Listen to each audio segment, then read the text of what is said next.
인도 태평양에서 세력을 확장하는 중국 견제를 위해 미국과 일본, 호주, 인도 정상이 만났습니다.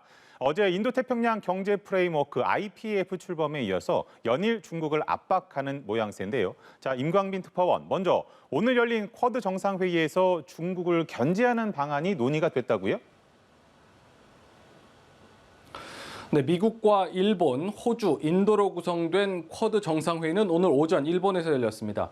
지난해 9월 이후 약 8개월 만에 열린 두 번째 대면 회의입니다. 이번 회의에서는 북한의 비핵화와 코로나 감염 문제, 또 우크라이나 사태 및 인도 태평양 지역 정세 등 다양한 의제가 논의 테이블에 올랐습니다. 기시다 총리는 회의 뒤 가진 기자회견에서 러시아의 우크라이나 침공과 같은 일방적인 힘에 의한 현상 변경 시도는 인도태평양 지역에서 결코 용납되지 않을 것임을 확인했다고 밝혔습니다.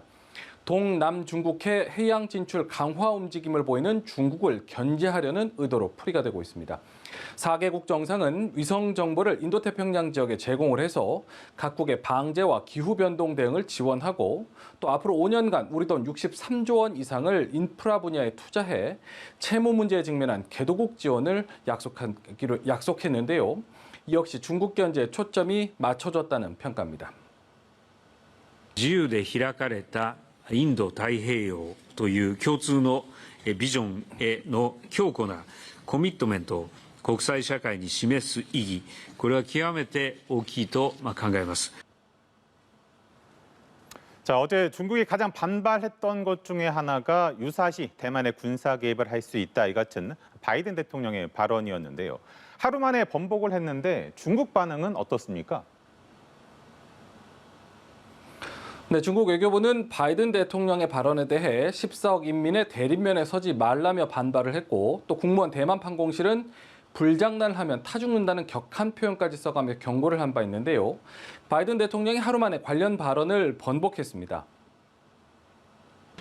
Mr. President, is the policy of strategic ambiguity towards Taiwan dead? No. Could you explain? No. Mr. President, would you send troops to Taiwan if China invaded? Our policy has not changed at all. I stated that when I made my statement yesterday.